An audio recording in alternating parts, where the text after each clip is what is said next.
Good afternoon. Today is Tuesday, January 22nd, 2019.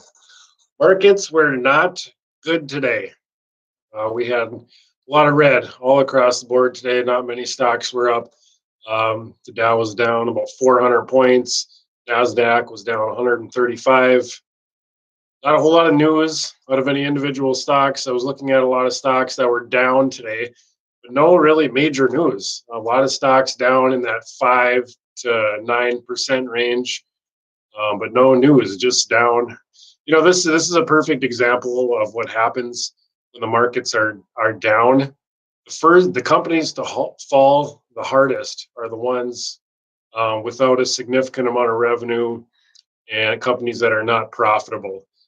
That's why your Warren Buffett's only pick profitable companies that pay a dividend, because they're just a lot safer, and over the long term, it's you're going to make more money with a stock that pays a dividend over the long term and that's profitable. That being said, still like following the smaller companies, because every company has to start somewhere, and if you can find them early enough and they turn into one of those profitable companies, that's where you can make the most amount of money. But on days like today, it is rough if you're a holder of small to mid cap size companies. So a lot of stocks down 6, 7, 8% for just absolutely no reason, just because the market was down today. I think it was just nothing bad, really, just worry. Just a lot of growth worries. China, of course, always comes up.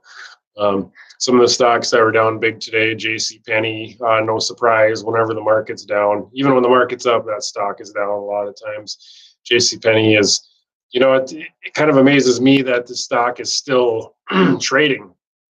And who really holds JCP stock? I mean, for years now. I mean, you don't have to be too smart to see what was coming with JCP. I really don't know who would be holding the stock still. Why? I just don't really know what's going on with that stock. Why you would still own shares of JCP? It just continues to fall day after day after day. Why you would just sit there and watch that is beyond me. But apparently, there's still some believers in that company, but they are slowly winding things down, and JCP will, within the near future here, they will not be a company anymore. A lot of the oil drillers were down today. Oil actually wasn't down big, just a couple percent, which is not a big move for oil, especially the last few years. But, again, a lot of those companies, most of them are not profitable. So anytime the market falls and oil falls, they're going to fall really big too. Whiting, Petroleum, WLL was down 8% today. No news, just a lot of selling going on today. Chesapeake Energy was down 8% today. They're another highly volatile stock. Sunopta, STKL, they're a company that makes some organic foods. They were down about 8% today. That's pretty volatile stock. That one was, I think, right around $4. See, that one seems to, when it gets into that $3-4 range, it seems to rebound.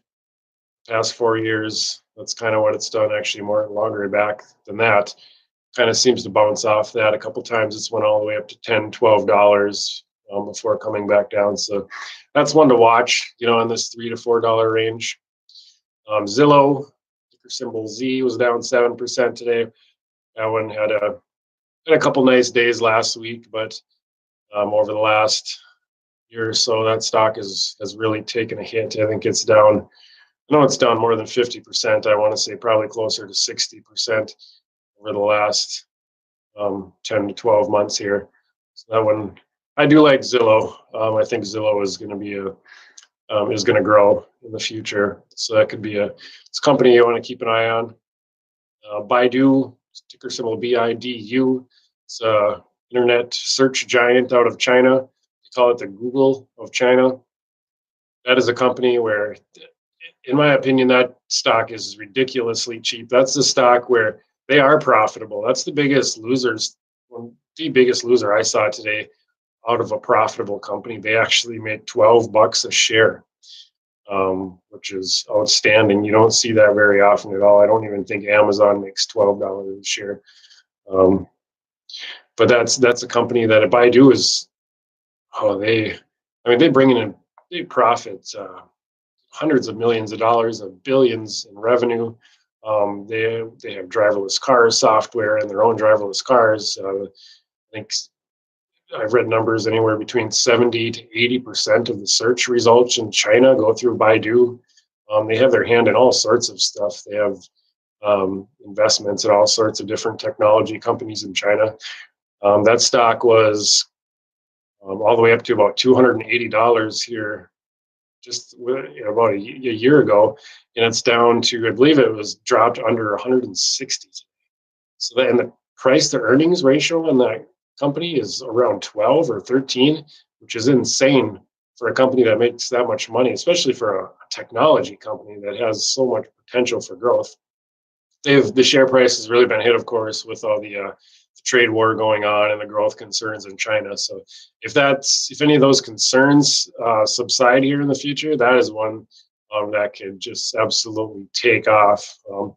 Might be a good entry point here. Maybe it sneaks under 150.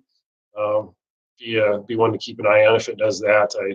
I really couldn't see it going much lower than that unless this market in general just absolutely tanks. But I really don't see that happening either.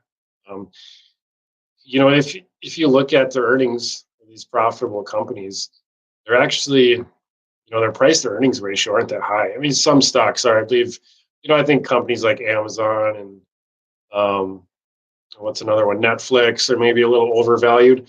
But other than that, the valuations historically are not high, not like you would think. Being that the stock market is, I don't think it's that far off the all-time highs. Maybe 10% or so. You would think that the valuations would be much higher than they are, but they really aren't. New Age Beverages, one that we talk about just about every day. It seems like they're down 7% today. Another company that's usually when the market's down, they're going to be down just because they're so speculative, no earnings. Transocean, their oil driller, that was down 7% today. They've had a really rough time. It's amazing they're still alive, really. Square is extremely volatile. They're kind of on the cusp of being profitable, so there's a lot of movement in that stock every day. They were down 6% today. Overstock.com was down 6%. The only, out of all the stocks I just mentioned, none of them even had any news today. Just down just because of the market in general. The only news that I saw was Overstock.com. I think I've talked about this before. They announced today, well, they've been talking about it a lot, but I think they actually launched it today. It's called T0. It's a cryptocurrency. And I really don't know what's going on, what the plan is with that company. CEO sounds like a pretty bright guy, but I really, you would think that they could tie the cryptocurrency with the Overstock.com. But then I read a story a few months back saying that they've already actually got Overstock.com up for sale. So I really don't know if they're going to turn this Overstock.com into a purely Bitcoin cryptocurrency play. I really don't know what the plan is there. So it's interesting to watch. That stock had one of the biggest jumps and the biggest falls I've ever seen. It was right around $15 and just all of a sudden within 2 months or so it took off, and I think it went all the way up to like 80. Now it dropped down. It's even below 15 now. I think it's like $13. So extremely volatile. The one to keep your eye on, kind of interesting stock there. Tilray, another one we talk about just about every day in the marijuana industry, down 6%, down to about $72. That's one that's extremely volatile. You you just never know. It's so hard to day trade those stocks because you never, I mean, let's be honest here. Who knows what Tilray is going to do tomorrow or the next day or the next day? It's those stocks, that one and New Age Beverages and like Overstock.com. Those are 100% gambles. I mean, even if you're an insider, you don't know what the stock is going to do tomorrow. They're just all over the place. So those are strictly gambles. Lending Club down 6%. It's a company that's really fallen hard the last few years. I get letters in the mail all the time, marketing materials for Lending Club, trying to get me to take out a loan with them.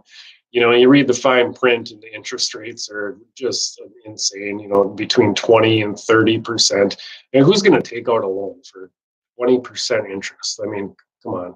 It's no surprise that this company is just tanking. And they've got a new CEO now, but there a year or two back here, there was some shady business going on with the company, the not being transparent with investors.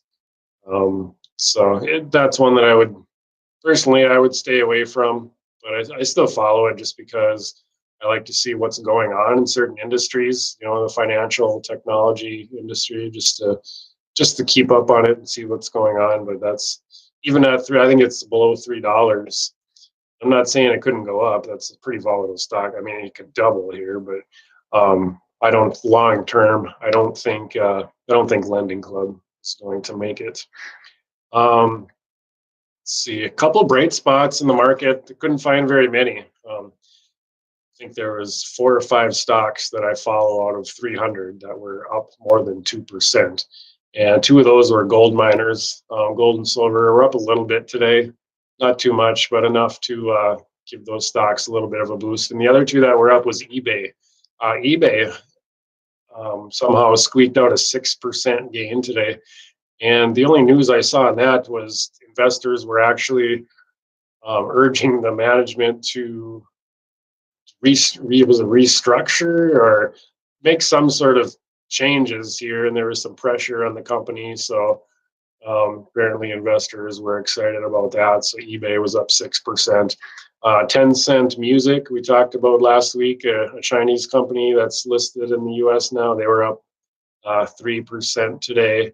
Not sure how they managed to gain today. Not really any news coming out of there, but overall, not a very good day for the markets. But I don't see any reason to really panic. Didn't seem to be any news that really concerned me too much, other than just worry. I guess a lot of times when there's just worry in the market for no reason, that's sometimes an opportunity, to get in on a dip like today. Maybe last a little longer. Maybe we have a bad week. You never know, but I wouldn't be too concerned about these moves today. Hopefully tomorrow is a little better day. We have some more positive news to talk about. But I think that's all I really had to talk about today. If you enjoy these videos and hopefully you get some benefit out of them, I'd like to eventually get some conversation going here, and so we can throw ideas at each other. And I'm just really doing this to inform other interested stock market followers like myself. And I still plan on doing this every day when the market closes. So if you want to subscribe, hit the subscribe button so you can tune in every day right after market closes. We're in Central Time here, which is about 3 o'clock. So I'm usually a little after 3 o'clock Central Time. I'll be on every day. So have a good rest of your day, and we'll talk to you tomorrow.